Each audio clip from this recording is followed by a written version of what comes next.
Nyt on saavuttu tänne Vyyryläinen Hannula rallitiimin tiloihin ja katsotaan, jos löydettäisiin kuljettajat jostain.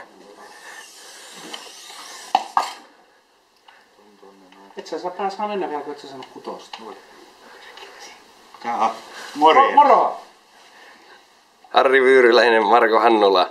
Ensimmäisen kisan on nyt viikko. Mitkä on fiilikset? Fiilikset on erittäin mukavat ja hauskat. Kovasti on töitä tehty, että saatu asenne kohdallisen. Because Harry's English sucks, I'm going to give the international interview. The question was that our first rally is about in a week, and the question was that how are we feeling right now, and we are very nervous. We are very nervous. We are not sleeping all, and the excitement is huge. Next question, please. Mites auto alkaa olla valmis? Onko tullut testattua? Kyllä sitä on 40 kilometriä ajettu testipätkää, koettu auto saada hienosäätöihin. Paljon töitä tehtävää vielä, mutta tämä syksy on tämä auton ensimmäinen kehitysversio. Ensi kaudeksi tarvitsisi olla kaikki kohdalla jo. Lähdetään hiukan testaamaan ja katsomaan, miltä se oikeasti tuntuu. Harry said that we have tested for few thousand miles or kilometers now, and the car is completely ready, so there is nothing to do.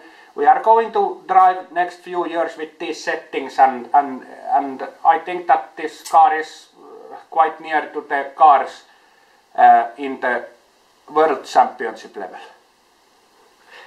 Mitäs, onko Turun SM-ralli asetettu jonkunnäköisiä tavoitteita? Kyllä sinne on asetettu koviakin tavoitteita. Peijunnu voitosta lähdetään ajamaan ja sitten luokkasijoitukset tulee sitten niin päälliskauppaan mukaan ja on mitä on vaan. Lähdetään Peijunnusta ajamaan. The question was that what is our goal in the upcoming rally in about in a week, and Harry said that we are trying to take all the World Rally Champion points that are available over there, so that's our goal in our first rally. Hyvä, kiitoksia paljon. Oliko muita mietteitä? No comments at this time. Kiitos, thank you. Thank you. Thank you.